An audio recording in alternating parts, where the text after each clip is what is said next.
Bom dia, tarde, noite ou madrugada, a hora que for. Eu sou Stamato, ator do Abismo e anfitrião da iniciativa Mochileiros do Multiverso, que une e fortalece autores e autoras nacionais através de dicas de escrita criativa e mercado editorial. Esse é o último vídeo da série sobre as castas celestes de Filhos do Éden e Batalha do Apocalipse, a tetralogia angélica do Eduardo Spohr. E é justamente um vídeo sobre a casta mais misteriosa de todas, que são os Malakins. E esse vídeo, aproveitando, inclusive, que estamos encerrando nessa série, que eu falei de cada uma das castas, eu também já falei um bocado da Terra-média, dos Senhor dos Anéis, falei de cada povo da Terra-média, os principais povos da Terra-média. Então comenta aqui embaixo quais outros elementos você quer conhecer sobre ou Filhos do Éden, ou a Terra-média, ou quais outros mundos você gostaria de conhecer também. Se conhecer quer fazer vídeos sobre Game of Thrones, Westeros, de Warcraft, qualquer série literária. Lógico que eu vou dar preferência a séries que eu já conheço, né, como eu já conhecia já antes, o Tolkien e o Spohr, né? Mas comenta aqui embaixo o que mais você quer conhecer desses mundos e quais outros mundos você quer conhecer também. Sobre os Malakins dos Filhos do Éden, vou largar aqui para conseguir mexer as mãos, senão me enrolo. Eu vou falar aqui sobre a cultura deles, a aparência deles, o histórico da casta, os poderes da casta, falar também das relações deles com outras castas celestes e também de quem são os mais notáveis entre os Malakins, tá? Enfim, começando o conteúdo direto, a inspiração do Spohr para os Malakins, tanto quanto eu não consegui encontrar a inspiração do vídeo anterior, dos Ophanins, eu também, sinceramente, não encontrei. Eu pesquisei na internet uma explicação que me norteasse, né? Qual foi a inspiração básica do Spohr para criar Malakins. Se você conhece, comenta aqui embaixo, tá? Eu vi que a palavra Malak significa mensageiro e anjo em hebraico. Não, a palavra anjo significa mensageiro também, só que no hebraico, né, da tradição judaica, a palavra seria Malak. Então, pelo menos a palavra em si vem daí, vem de mensageiro em hebraico, a palavra Malakins, né? Mas como que o Spohr criou essa casta, né, desses eruditos, desses estudiosos entre os anjos, eu sinceramente pesquisei e não encontrei. Se você souber, comenta aqui mais também, tá bom? E o histórico da casta é um histórico que é até simples, né, perto de todas as outras castas celestes, né? Porque os anjos do Spohr são interessantes, que eles tiveram funções antes da criação da humanidade e assumiram uma função nova depois da criação da humanidade. E mais recentemente, né, mais para o século XX, século XXI, que é quando as histórias do Spohr se passam, né, as histórias mais antigas, tem histórias mais antigas do que tem histórias de milênios, né, antes de Cristo até, mas boa parte da narrativa se passa em século XX e século XXI.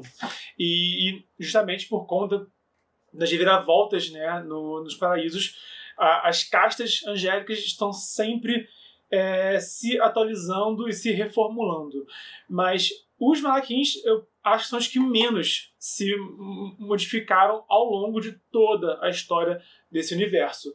Basicamente, eles foram incumbidos por Deus para observar, estudar e arquivar todo o conhecimento sobre o universo e sobre a humanidade. Eles são os eruditos, eles são aqueles monges escribas, sabe? Eles são os monges copistas, basicamente, dos paraísos. A missão deles é ficar realmente estudando o universo, as galáxias, a sua cosmologia, né? Porque isso é uma coisa interessante, né? Os anjos mesmo não têm todo o conhecimento, assim como os humanos. Para compreender, né, o próprio universo, o próprio mundo. A gente teve que estudar e teve que compreender num processo longo, né? Os anjos também tiveram que descobrir tudo sobre o universo que eles ajudaram a criar, mas eles agora também não compreendem o funcionamento de forma mais precisa. Então eles também precisam tá estudando, tá compreendendo o universo, só que eles fazem isso ao longo de milênios, né? Muitos milênios, né? Enquanto a humanidade faz isso a curto prazo em comparação aos anjos, né? E de todas as castas celestes, os eruditos, os estudiosos são os que detêm esse conhecimento, mas que tem a função do conhecimento os Malakins. Desses Malakins, tipo assim, eles fazem isso desde sempre. Eles não enquanto outras castas, uma hora eles criavam o universo, outra hora eles precisavam a cuidar da humanidade. Algumas castas guerrearam pelo universo, hoje em dia eles guerreiam em função dos próprios, na guerra civil dos anjos. Os Malakins não, eles estão lá nas bibliotecas deles, né? Eles estão lá pelo universo, eles não tiveram mudança nesse sentido. Exceto 7 Malakins específicos que, ao longo do século XX, eles criaram o Esquadrão de Anjos da Morte. E eles criaram e manipularam esse esquadrão, tá? Que foi a forma deles continuarem estudando a humanidade, enquanto os anjos estavam cada vez mais mais dificuldade de acessar a Haled, a Terra, tá? Por conta da camada da realidade estar ficando cada vez mais espessa. Os anjos estavam com mais dificuldade de acessar a Terra, né? Então, e até mesmo na Terra, os poderes dos anjos vão ficando cada vez mais limitados, né? Então, a Terra foi se tornando inacessível aos anjos. E para eles conseguirem continuar, né, observando e vigiando a Terra, eles criaram um esquadrão de anjos que, na verdade, não teve nome próprio, eram os Anjos da Morte. Foi deles em detalhe no vídeo sobre querubins, tá? Mas a função deles era essa. Eles participavam das guerras humanas, eles não podiam mudar o destino da guerra, das batalhas, com os poderes deles angélicos. Eles tinham que realmente observar e se passar por humanos, mesmo que se precisasse ser a morte de um avatar para eles, tá? E eles passavam as informações para esses 7 Malakins, bem específicos, tá? Então, esses são realmente Malakins que eles se deslocaram dessa função mais enclausurada dos Malakins e tiveram alguma interferência que eles não costumam ter e nunca nem tiveram, sabe? Não há relatos, pelo menos, dos Malakins se interferindo nem nos humanos e nem nos anjos. Esses 7 interferiram. Foram uma exceção total à regra e que a gente conhece eles de perto no livro do Anjo da Morte, que é o segundo da trilogia.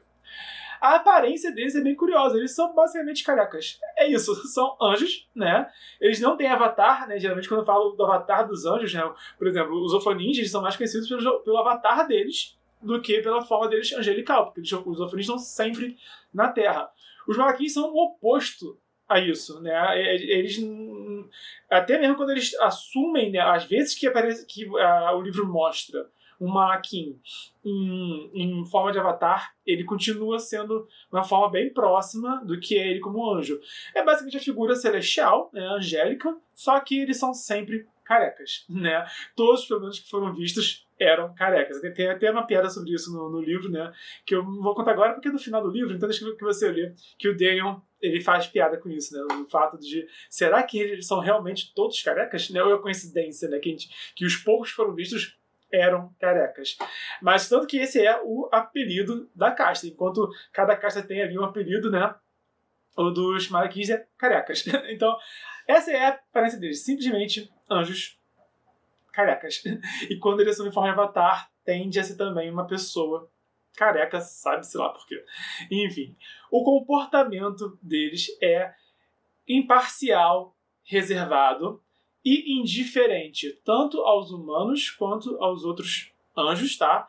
Eles tendem a ser não agressivos, eles não são de combate, não são de porradaria, e eles aparentam ser um tanto orgulhosos.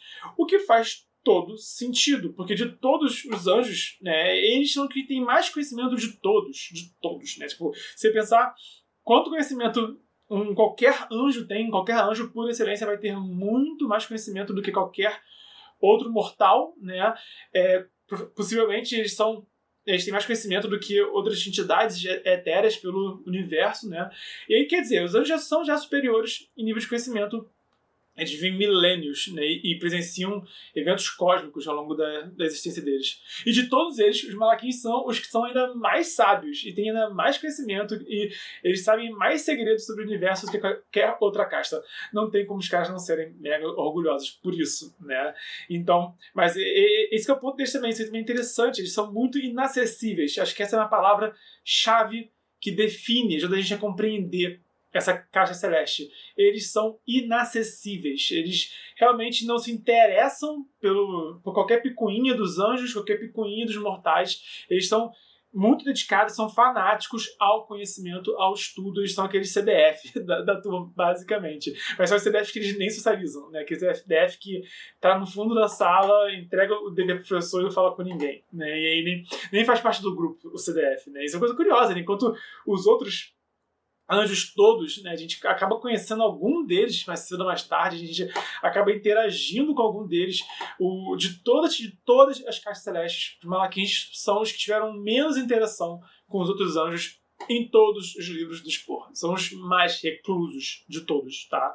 Enquanto tem exceções às regras a todos, a gente conhece pelo menos ali uma exceçãozinha à regra, que é pra gente também conhecer a casta. O Spor manteve os Malakins em reclusão. Ele apresenta eles em dose bem pequena, tá? O que realça, o que valoriza a presença deles e aumenta esse mistério e aumenta assim, esse poder de presença que eles emanam, né? Mas eles são basicamente isso, eles são imparciais, reservados, indiferentes, tá? Tem uma cena só de batalha entre algum Malakin a vida toda, né? Em todos os livros, né? E mesmo assim, é a cena assim, de combate em que ele mesmo não é agressivo. Isso que é genial. Enfim, o próximo tópico é as habilidades dos Malakins.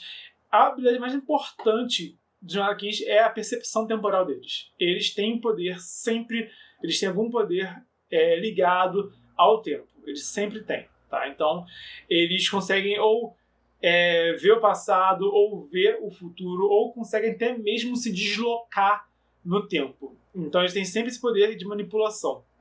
O outro poder também relevante deles é o de teletransporte também. Então eles estudam, né, o tempo e o espaço, então eles manipulam também o tempo e o espaço. Mas o que é mais assim, singular neles é essa noção deles temporal.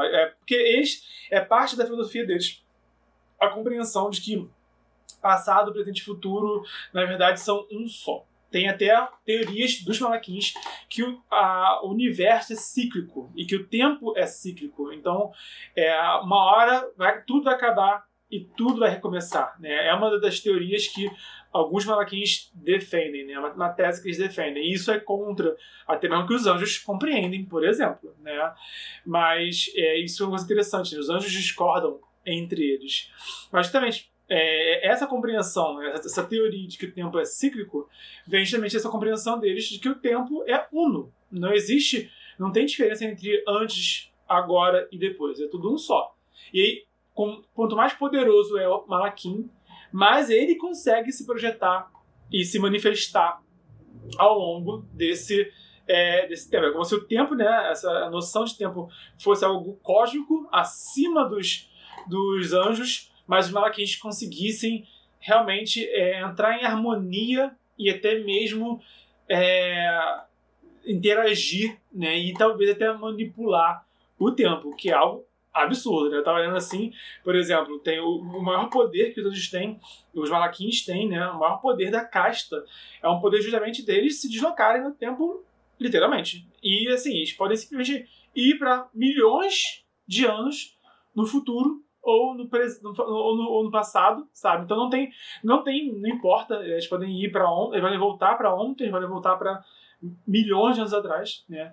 Mas esse poder é tão grande até para os Malakins mais poderosos de todos que isso há um custo permanente para eles. Eles se danificam permanentemente, irreversivelmente, para conseguir usar esse poder. Então, assim, eles conseguem ficar muito poderosos, mas também há um custo muito perigoso. E o Bernardo, particularmente, nunca ia usar um poder desse. Eu sempre...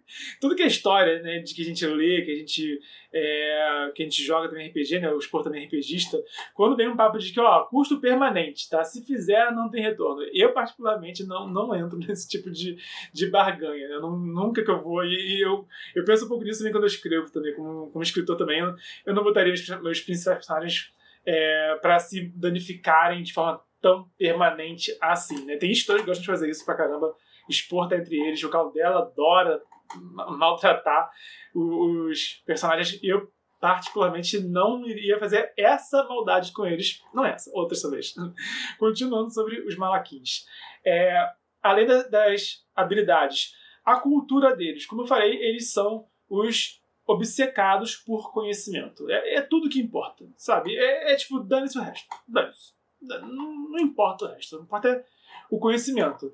E aí, como eu sempre falo, né, tem 3 subdivisões entre os próprios Malakins.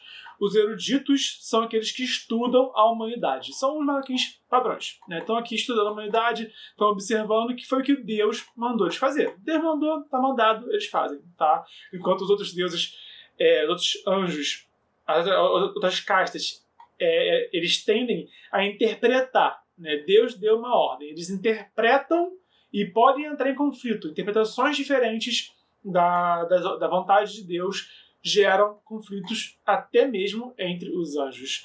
Já os Malakins não teve esse conflito entre eles. Eles continuam fazendo o que Deus mandou eles fazerem, tá? Que é estudar, registrar, observar a humanidade e também o universo. Então, os eruditos são esses padrões que estão ali fazendo isso, são estudiosos. Os escribas são os que redigem o conhecimento dos Malakins em tomos e pergaminhos. Então, eles pegam conhecimento, né? Um erudito pode ser aquele tipo de um estudioso que sai fazendo um monte de rascunho que ninguém entende, só ele mesmo entende o rascunho dele. E isso pode ser um erudito, tá? Alguém que vai fazer o trabalho dele, mas não está preocupado se outros vão entender isso ou não. Já o escriba é o contrário, ele está menos preocupado com o conteúdo, com o conteúdo em si, e mais com a forma desse conteúdo. Tá? Eles querem realmente escrever o pergaminho, escrever o tomo do que eles compreendem ser a melhor forma possível. Tanto em nível poético, tanto em nível realmente de erudição. Tá? Então, quando você pega aqueles pergaminhos, você imagina, né, aqueles pergaminhos mais incríveis e mais fascinantes, aquela escrita mais perfeita, foi um Malakim escriba que confeccionou. Tá? Então, eles são menos preocupados em realmente avançar com os estudos e mais preocupados em pegar o que já foi estudado, o que já foi pesquisado, já foi rascunhado e dar uma forma a isso, né? Que vai ficar na concepção deles, é o que vai realmente entregar o trabalho, por assim dizer. E, por fim, tem os Kalas, que são os que estudam o tempo e o espaço. Sempre tem alguma forma de uma casta celeste que se dedica, né, ao universo e ao cosmo, né, à cosmologia, ao lado cósmico, né, mais do que para o lado humano ou ao lado celeste e infernal. Tá? Sempre tem. Então, no caso, por exemplo, tem os Ishins, né, que são os elementais, mas que estão ligados à gravidade, né, às galáxias e tudo mais, por exemplo. Né? Então sempre tem alguns desses, né, alguns anjos que estão mais ligados ao universo cósmico, né, e menos à humanidade. No caso, entre os Malakins são esses Kalas. Eles estão estudando realmente os fenômenos do tempo e do espaço, universo afora. Se os Malakins já são afastados, já são distanciados, né, de tudo, esses então devem ser os mais ainda. Eles são os excluidões, né, os que se auto-excluem, né, eles são realmente os reservados entre os reservados. Da turma dos introspectivos, eles são os mais introspectivos ainda. Então, aí perdidos pelo universo.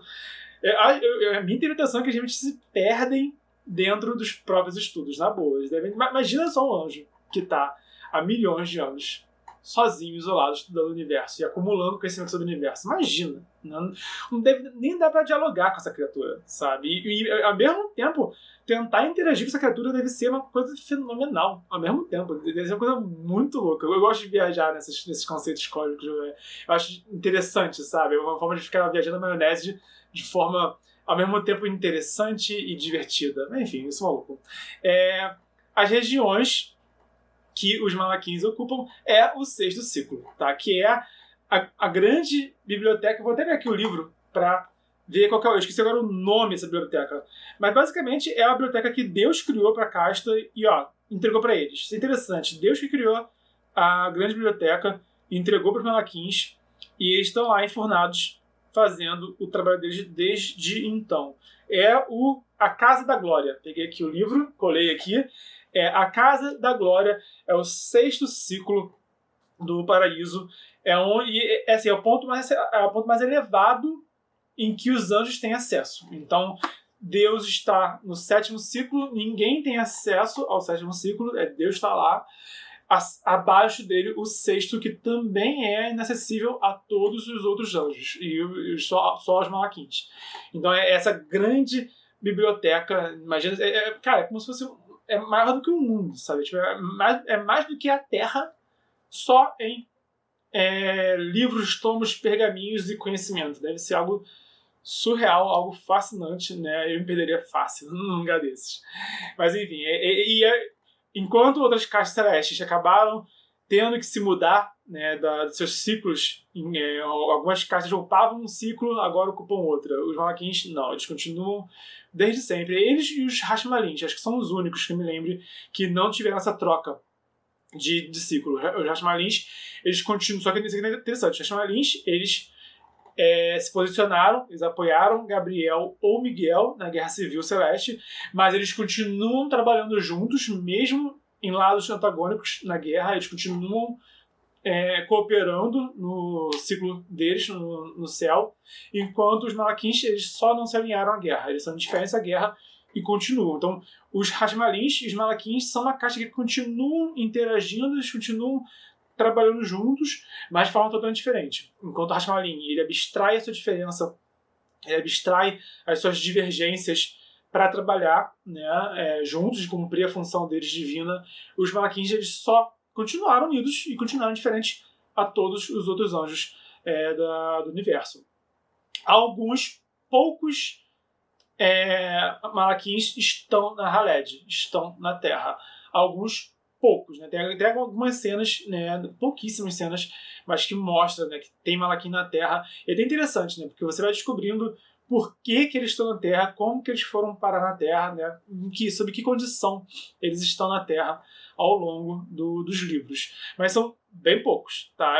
Como eu falei, os Malakins são a casta mais rara, tá? E são a mais reservada, a mais difícil. Você vai conhecer milhares de outros anjos para conhecer um Malakim ao longo, né, da sua jornada nos Filhos do Éden, tá? As relações deles, como eu já falei, eles são distantes de todos, né? E isso é curioso, porque que lance, né? Cada casta celeste, eles interagem de forma singular, tá?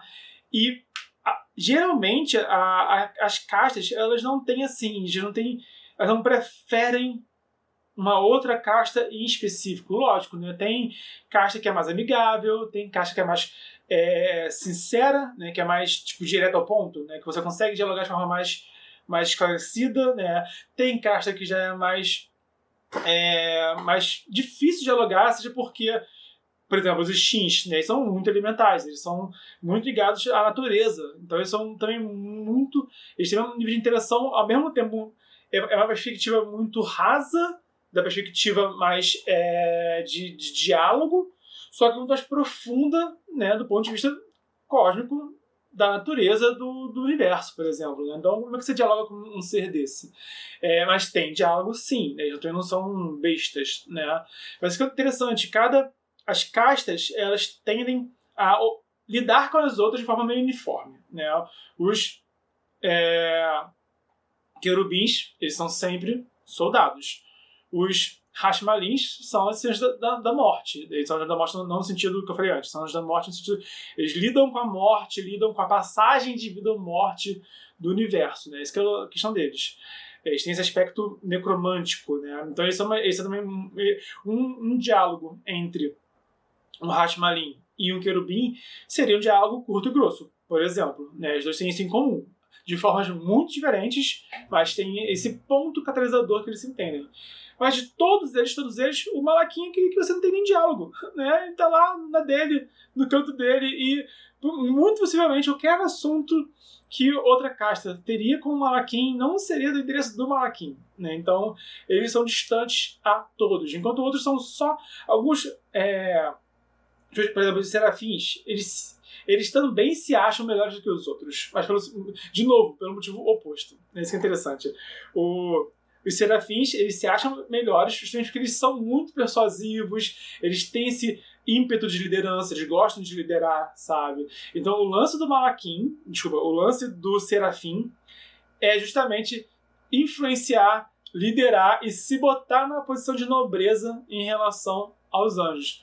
Enquanto que o Malaquim é o conhecimento. Ele sabe de coisas, ele tem uma função também que não tem nada a ver com os outros, sabe? Que não tem interação social nenhuma, né? O Malaquim pode passar milênios sem abrir a boca para falar com outro anjo e tá de boa e satisfeito com isso, por exemplo, enquanto o Serafim deve ser a casta que mais fala, né? A missão deles é falar, o poder que Deus deu a eles é usar, né, a influência deles, né, influenciar os outros. E os dois se veem como superiores, mas por motivos totalmente opostos. O Serafim é por causa da persuasão e da liderança, enquanto o Malaquim é pelo conhecimento e pelo silêncio mesmo, pelo distanciamento dos outros. Enfim, então os Malaquim são essas figuras sempre distantes de tudo e todos. Então, você possivelmente interagiria com qualquer outra... Por exemplo, os Hashmalins, como eu já falei, eles tendem a ser evitados. Eles têm uma energia muito sobrecarregada, muito sombria com eles, que é inevitável do ofício deles. Então, possivelmente, se perguntasse para um anjo com quem você não quer interagir, possivelmente seria o Hashmalin. É a raça mais difícil de lidar, tá? Mas é muito mais provável lidar com o Hashmalin do que com o Malaquim, né? E talvez até, de repente, depois que um anjo lidasse com o Hashmalin e com o Malaquim, possivelmente o anjo preferiria o Hashmalin. Por causa disso, o Hashmalin tem diálogo. O Malaquim vai querer nem papo com você, né? Enfim, o Spore conseguiu, fico assim, fascinado. O Spore conseguiu dar realmente, né, uma identidade muito poderosa para cada casta celeste, né? Quanto mais eu falei aqui, tagarelei ao longo dessa série de vídeos, mais eu conheci, né? Mais eu estudei e mais eu vi assim, nível de profundidade de esmero que o Spore deu para casta. Isso foi para cada casta. Isso foi muito interessante. Por fim, os Malaquins mais relevantes são o Tet e o Solon, né? São os dois que a gente vê, né, em primeira mão ao longo dos Filhos do Éden. Se eu falar muito deles, vai ser spoiler, mas eu posso falar que eles ambos fazem parte do coro dos 7 Malaquins que criaram e supervisionaram os Anjos da Morte, sendo o Tet o terceiro dos 7, ele era o terceiro em hierarquia, e o Solon era o próprio primeiro dos 7, ele era o líder de todos os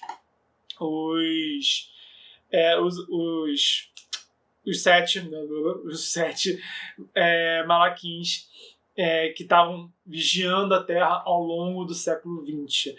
É muito difícil falar deles sem dar assim, pequenos spoilers, porque como eles aparecem, né, a gente conhece os 7 no segundo livro, né, eu precisaria adiantar alguns detalhes já sobre o Daniel, por exemplo. A gente conhece o Daniel no primeiro livro, Herdeiro de Atlântida, e a gente conhece a fundo a história dele no segundo livro, Anjos da Morte. Então é difícil falar desses 7 anjos, né, e desses 3 em específico, né, o Tet, que é o terceiro dos 7, e o Solon, que é o primeiro dos 7, sem falar também do plot desse segundo livro, tá? Mas basicamente o que eles fizeram foi isso. Eles criaram esses Anjos da Morte e eles continuaram, só que eles foram além de ser estudiosos, entende? Eles foram além de estar observando, eles não estavam só observando, eles não estavam só estudando e arquivando, registrando as guerras, né, do século XX da humanidade.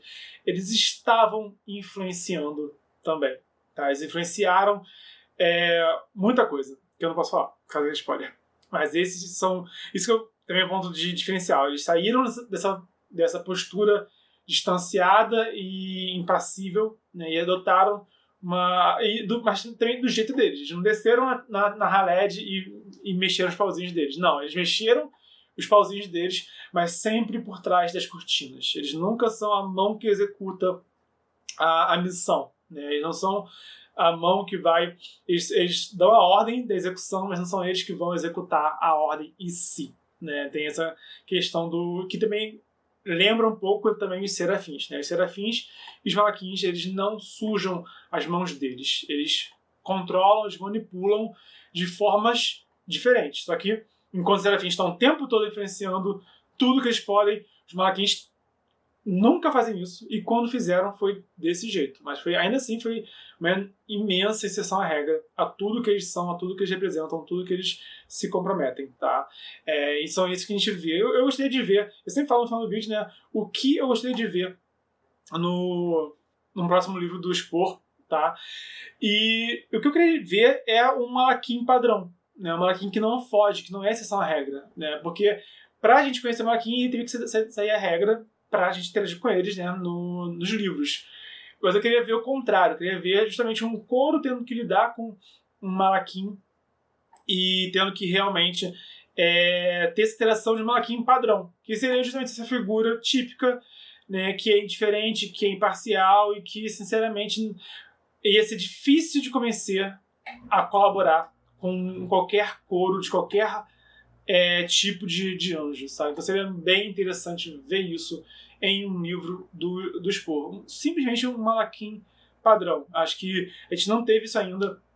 Seria bem interessante ter isso. E aí, se ele seria ou um erudito, ou um escriba, ou um Kala, aí, sinceramente, eu acho que eu tenho mais curiosidade pelo lado cósmico, né? Seriam os Kalas, mas, sinceramente, eu ficaria muito feliz de ver também um erudito, também um escriba do universo Spor. Comenta aqui embaixo também qual dessas 3 subdivisões dos Malaquins você quer ver, né? E o que você espera também da casta em livros futuros do Spor. E se você gostou do conteúdo, dá o like, se inscreve, ativa o sininho. Se conhece alguém que pode se interessar por esse conteúdo, envia também na rede social. E estamos no desafio 366 dias de escrita, vídeo de mercado editorial, escrita criativa e cultura pop sob o olhar de escritor quase todo dia de 2020. Então, até amanhã.